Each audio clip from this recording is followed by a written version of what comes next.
네, 한 주간의 소식을 빠르게 알아보는 주간 브리핑. 안녕하세요, DS의 김지입니다.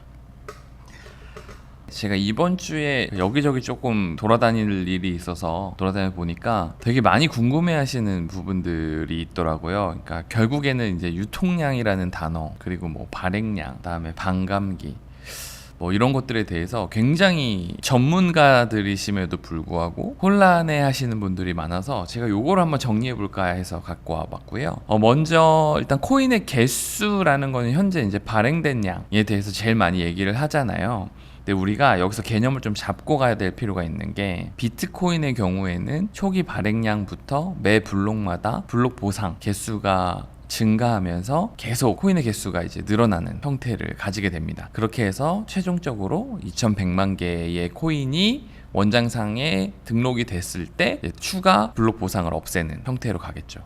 그러니까 어떻게 보면 비트코인은 발행량밖에 없는 거죠.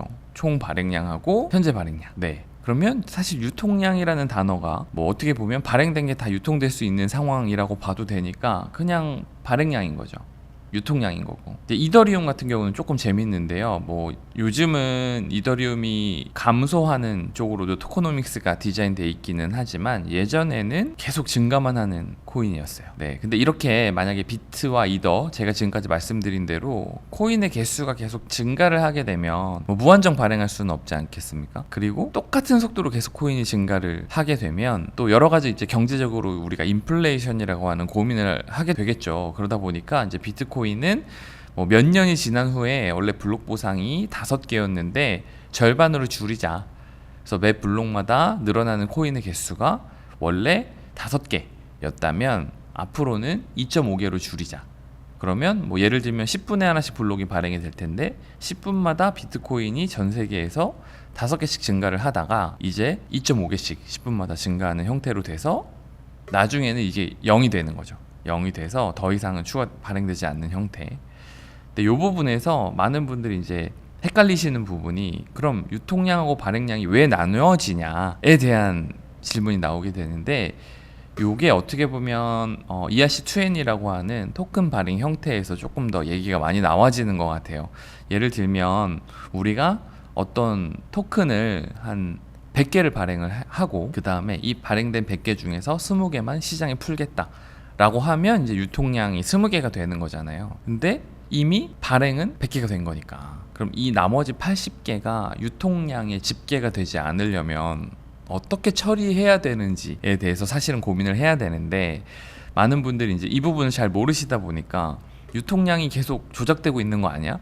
왜 유통량이 뭐가 안 맞아? 사이트마다 왜 달라? 라고 얘기를 하시는 거거든요. 자, 이제 나머지 80개의 토큰을 우리가 유통되지 않도록 해보면, 첫 번째는 발행을 아예 안 하는 방법이 있겠죠. 그죠? 100개가 총 발행량이긴 한데 현재 20개만 발행이 돼 있으니까 유통량은 20개야 라고 얘기할 수도 있는 거고, 100개를 다 발행을 해놓고 80개를 뭐 예를 들면 은행 같은 데다가 맡겨서 우리 마음대로 쓰지 못하게 하겠다, 이런 방식도 있을 거고, 스마트 컨트랙트라는 기능이 있으니까 우리가 이 스마트 컨트랙트에 묶어서 특정 조건이 만족하지 않으면 이 스마트 컨트랙트 밖으로 토큰이 빠져나오지 못하게, 락업 컨트랙트라고 하는데, 이렇게 막는 방식이 있을 거고, 네 번째는 뭐 그냥 말로만 우리가 안 쓸 거야 라고 약속하는 분들이 있겠죠. 그러면 어디까지 유통량으로 볼 거냐는 사실 그 데이터를 전달해주는 각 사이트마다 기준이 다른 거예요. 그래서 서로 유통량 집계 방식도 다르고 기준도 다르다 보니까 잘 안 맞는 거죠. 근데 이 부분에 대해서 많은 분들이 시장이 영향을 받는데 왜 이 데이터가 정합성이 깨져 있냐라고 말씀을 하시는데, 사실 우리가 유통이라는 기준을 어디까지 정할 건가에 대해서 기준이 모호하기 때문에 발생하는 문제라고 생각하시면 좋을 것 같습니다. 그래서 제 입장에서는 사실 총 발행량과 현재 발행량으로 보는 것이 가장 우선적일 것 같고, 두 번째는 기술적으로 락업 컨트랙트에 묶여 있는 것들, 그래서 이것은 절대 특정 조건이 만족하지 못하면 시장으로 나올 수 없다, 여기까지가 어떻게 보면 조금 안정적으로 유통량에서 제거할 수 있을 것 같고요. 그냥 인위적인 계약의 경우에는 뭐 위반 사례들이 다수 발견돼서 여러 가지 커뮤니티에서 사건들이 있었기 때문에 이 부분은 우리가 이것을 유통량으로 보지 않겠어 라기보다는 유통량으로 잡힐 확률이 높으니 신경 써서 내가 알아둬야겠다 정도로 판단하시면 좋을 것 같습니다. 그래서 결국 블록체인에서 코인이 발행되는 개수, 그리고 총 발행량, 그리고 코인이 시장에 풀리지 않는다라는 것은 묶여 있거나 발행되지 않았다 정도로 정리를 하는 게 많은 분들에게 가장 도움이 될 것 같네요.